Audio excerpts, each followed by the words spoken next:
My name is Priya, and I am a 29-year-old nanny. I come from a small village in India, a place where dreams often wither before they can bloom. For the longest time, I thought my life was destined to follow a predictable path. Marriage to a man. My parents chose a life spent caring for children and a household that was never truly mine. But I wanted more. 2 years ago, I arrived in the United States, full of hope for a fresh start. I was hired by the Harrisons, a wealthy family in Connecticut, to take care of their 2 children, Emily and Jake. The job was perfect, or so I thought. Lisa, the mother, was kind and welcoming. Daniel, her husband, seemed distant at first but polite. The children quickly warmed to me, and I loved caring for them. But here I am, sitting alone in my small room, overwhelmed with guilt. I've been keeping a secret, one so dark that it gnaws at me every single day. I'm having an affair with Daniel. Even as I write these words, my chest tightens with shame. Lisa trusts me completely. She's praised me countless times for the care I give her children, for the meals I prepare, for the way I've made their lives easier. And yet, I've betrayed her in the worst way possible. It wasn't supposed to happen. I didn't come here looking for this. But Daniel has a way of making me feel seen, understood in a way no one ever has. And now I'm trapped in a web of passion and deceit, unable to free myself, yet consumed by the weight of my actions.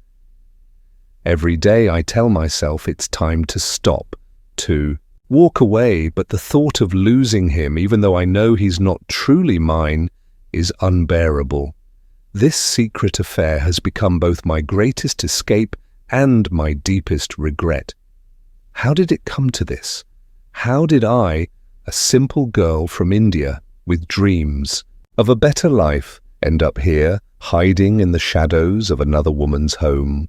To understand, you have to know how it all began. When I first arrived in the United States, everything felt overwhelming.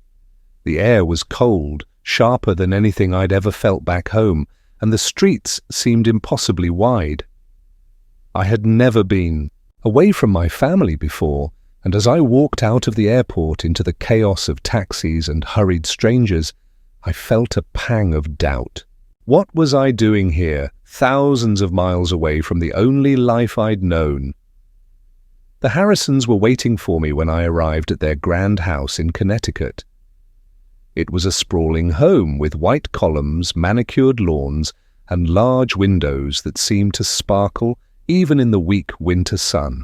Lisa was the first to greet me, a tall, elegant woman in her late 30s. She hugged me warmly and said, "We're so happy you're here, Priya." Her words, though simple, made me feel seen in a way I hadn't expected. Daniel appeared a moment later, carrying their youngest child, Emily, on his hip. He smiled, a brief but genuine expression, and extended his free hand.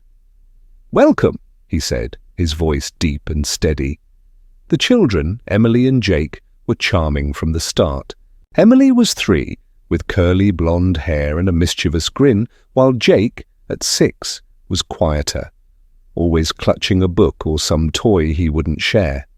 They seemed to take to me immediately, following me around as I unpacked and peppering me with questions about where I came from and whether I knew how to bake cookies. The first few weeks were a blur of adjusting to my new life.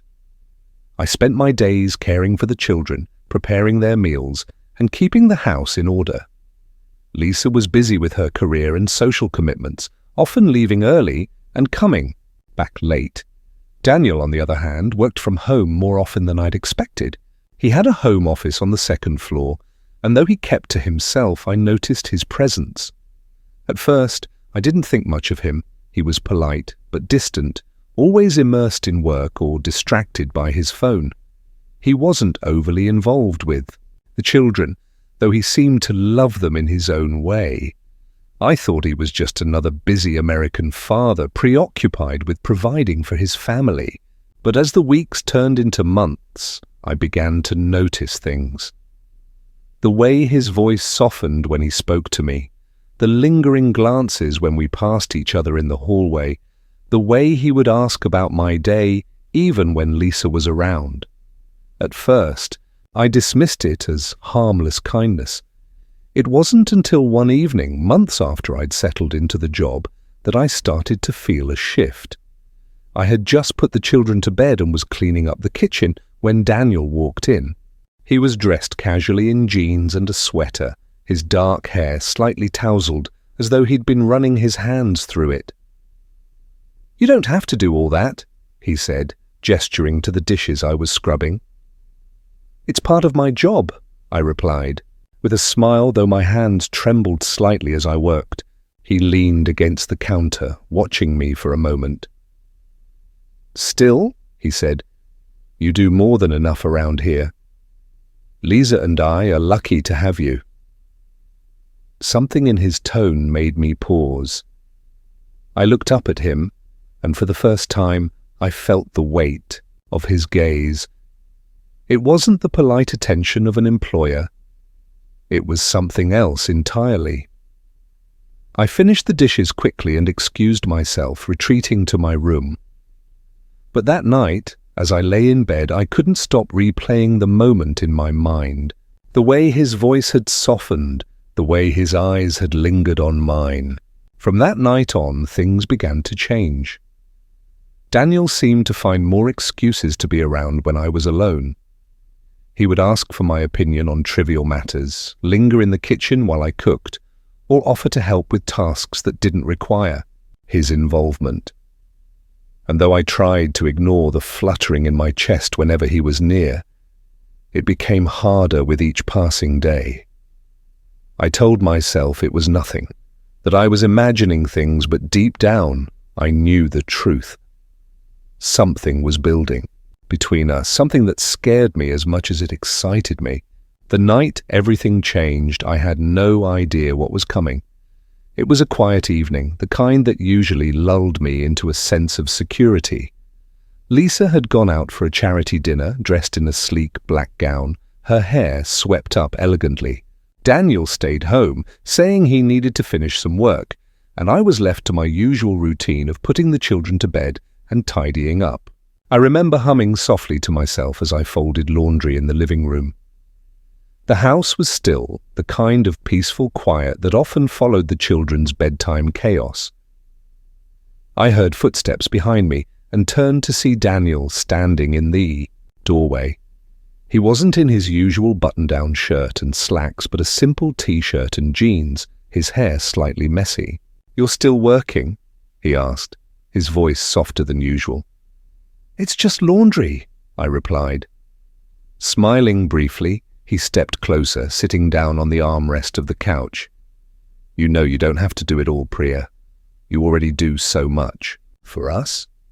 "I don't mind," I said, though his words made something flutter inside me. For a moment, he didn't say anything. He just watched me fold the clothes, his expression unreadable. Then, almost hesitantly, he said, "You're incredible with the kids. They adore you." I felt a blush creeping up my cheeks and kept my focus on the clothes in my hands. "Thank you. They're wonderful children." "And you?" he continued, his voice dropping slightly. "You've made our lives so much better. I don't know how we managed before you came." There was something in the way he said it that made my heart race. I glanced up at him and our eyes met for a moment. Neither of us moved. The air between us felt charged, heavy with something unspoken. "Daniel," I started, but before I could finish, he leaned forward and kissed me. It wasn't a hesitant kiss. It was full of longing, of suppressed emotions breaking free all at once. For a split second I froze, my mind screaming at me to stop, to push him away. But then something inside me gave in. I kissed him back, my hands trembling as they reached for him. The laundry slipped from my lap, forgotten, as Daniel pulled me closer. His hands were warm, steady as they rested on my waist. I could feel the strength in his arms, the way they held me like I was something precious. When we finally pulled apart, breathless, I couldn't bring myself to look at him. My heart was pounding and a wave of guilt crashed over me. "We can't do this," I whispered, my voice barely audible. "I know," he replied, but the way he looked at me told a different story. That night, I lay awake in my bed, replaying the kiss. Over and over in my mind, I told myself it was a mistake, a moment of weakness that would never happen again. But deep down, I knew the truth. Something had shifted between us, something I couldn't ignore. The next day, I avoided him as much as I could. I focused on my duties, keeping my interactions with him brief and professional. But every time our eyes met, I felt the same pull, the same undeniable connection. It wasn't long before we crossed the line again. This time, it was in the kitchen. I was chopping vegetables for dinner when he came up behind me, his presence sending a shiver down my spine. "Priya," he said softly, his voice barely above a whisper. I turned to face him, and before I could say anything, he cupped my face in his hands and kissed me. It was different this time, slower, deeper, as if he was savoring every moment. From that point on, there was no going back. Our affair began in earnest, filled with stolen moments and whispered secrets. We would meet in the early hours of the morning when Lisa and the children were asleep, or during the brief times when the house was empty. Each time felt more dangerous than the last, but I couldn't bring myself to stop. Daniel had a way of making me feel alive, of making me forget the loneliness I had carried with me for so long. But even in the midst of our passion, I couldn't escape the nagging guilt that followed me everywhere. As much as I tried to ignore it, the weight of what we were doing was always there, lurking in the back of my mind. And yet, I couldn't bring myself to walk away.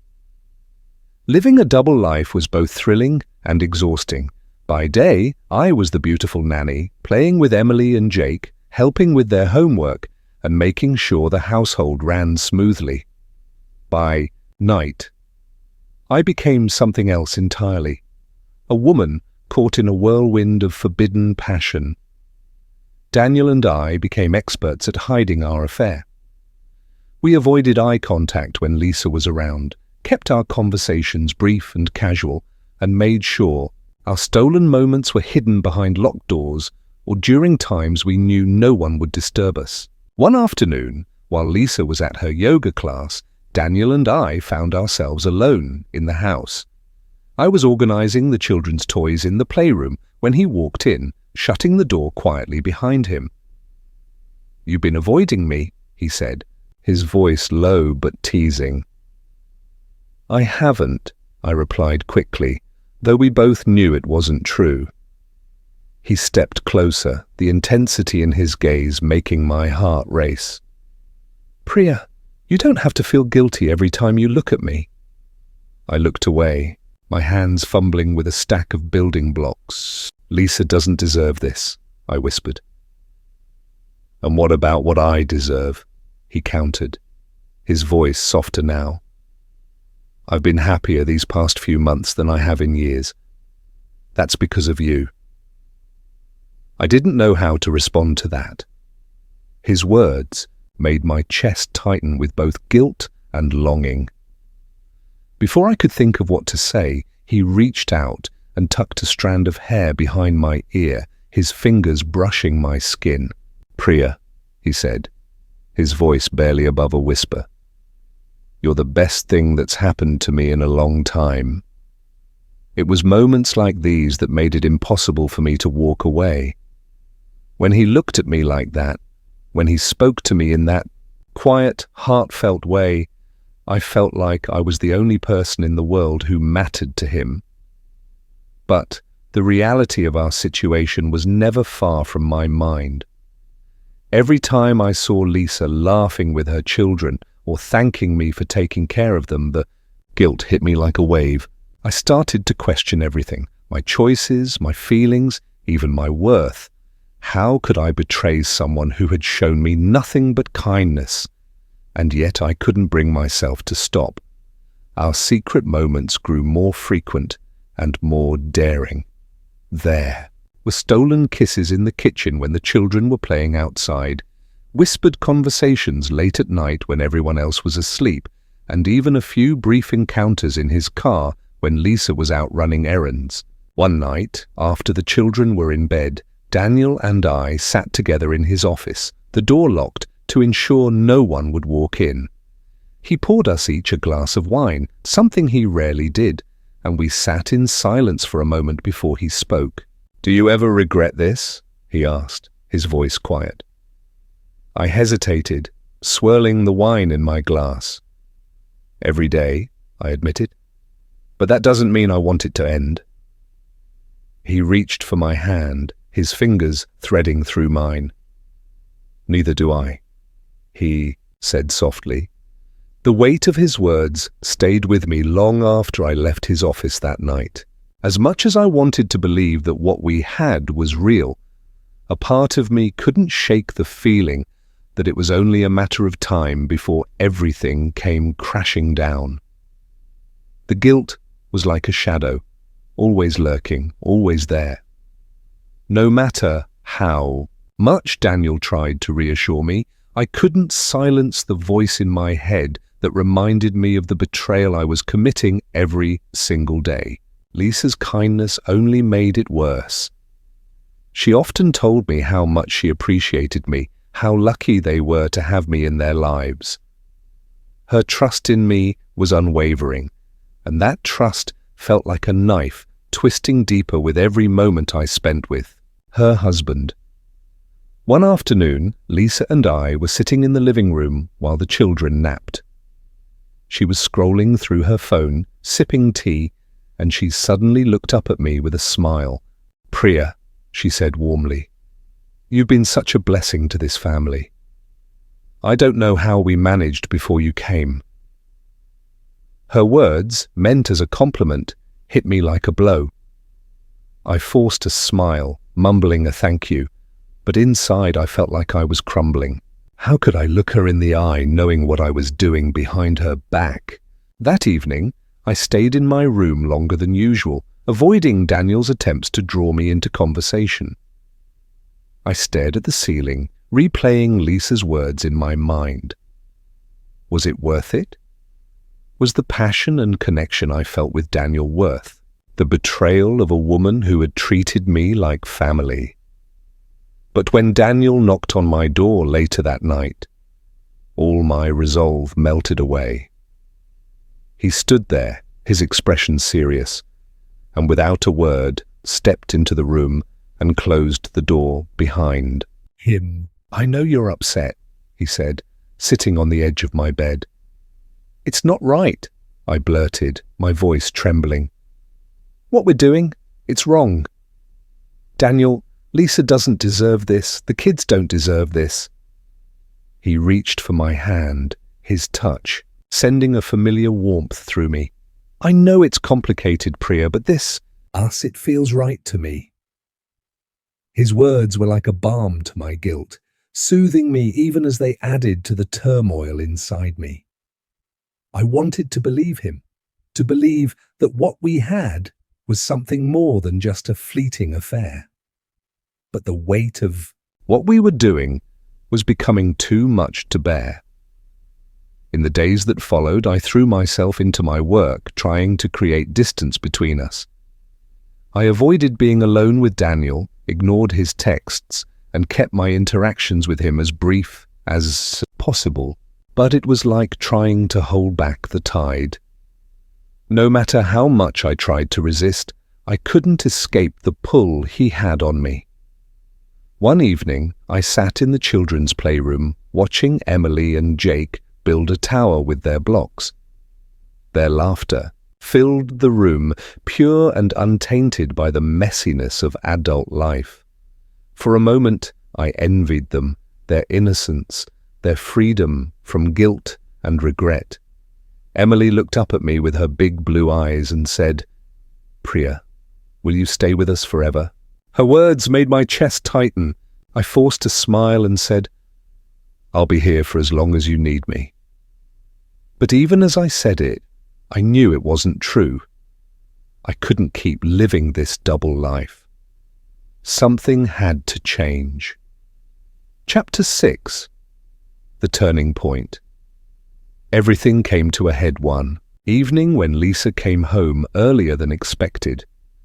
I had spent the day trying to avoid Daniel, busying myself with errands and chores, but he'd cornered me in the kitchen after the children had gone to bed. "I need to talk to you," he said, his voice serious.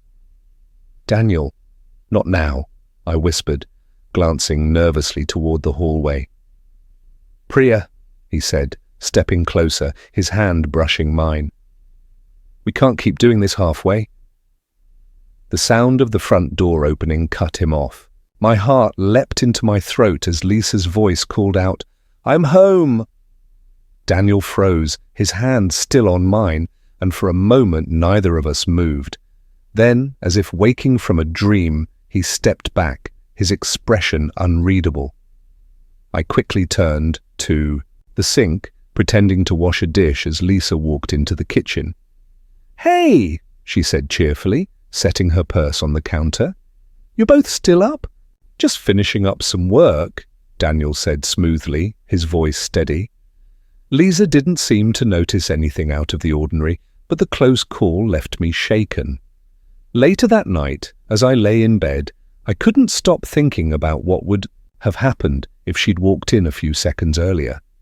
The risk we were taking felt too great, and for the first time, I started to question whether this affair was worth it.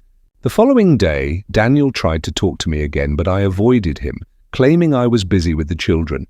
I needed time to think, to figure out what I wanted. That evening, as I sat alone in my room, Daniel knocked on my door. This time, I let him in.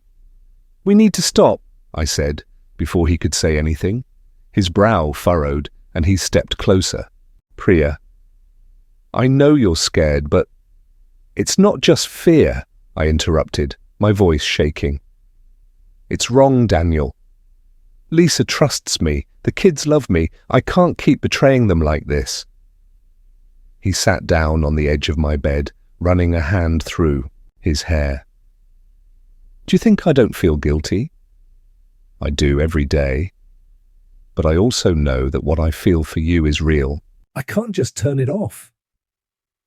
His words made my heart ache, but they didn't erase the guilt. "It doesn't matter how we feel," I said softly.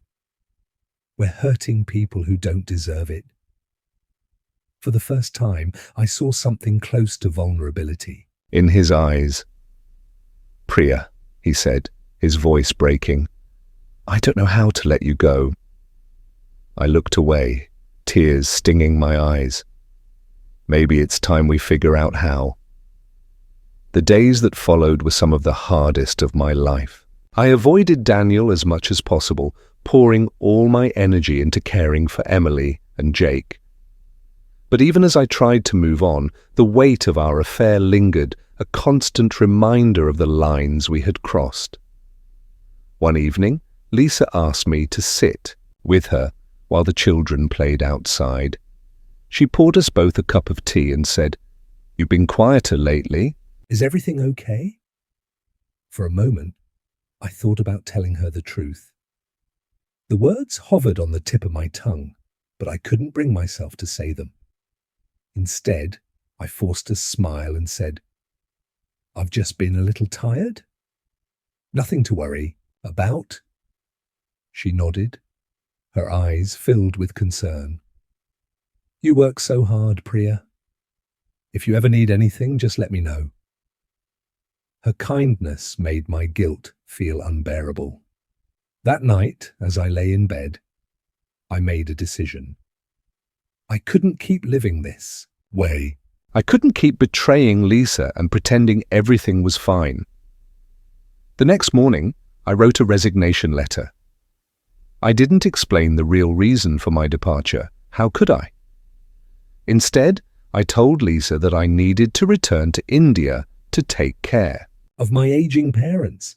When I handed her the letter, she looked shocked. Priya, are you sure? Is there anything we can do to help? No, I said, forcing a smile. This is something I have to do. Daniel didn't say much when he found out I was leaving. He cornered me in the hallway one last time. His eyes filled with a mix of sadness and frustration. Is this really what you want? He asked. It's what I need, I replied, my voice firm. The day I left, Lisa hugged me tightly, tears in her eyes. Emily and Jake clung to me, begging me to stay, and it took everything in me not to break down. Daniel stood by the door, his hands in his pockets, his expression unreadable. As the taxi pulled away from the house, I felt a strange mix of relief and sadness. I knew I was making the right choice, but it didn't make the pain any less real. Even now, as I sit in my tiny apartment, far away from the Harrisons, I still think about them. I wonder if Lisa ever suspected anything, if Daniel has moved on, if Emily and Jake remember me. But more than anything, I wonder if I'll ever forgive myself for what I did, for the love I stole, the trust I betrayed, and the life I left behind.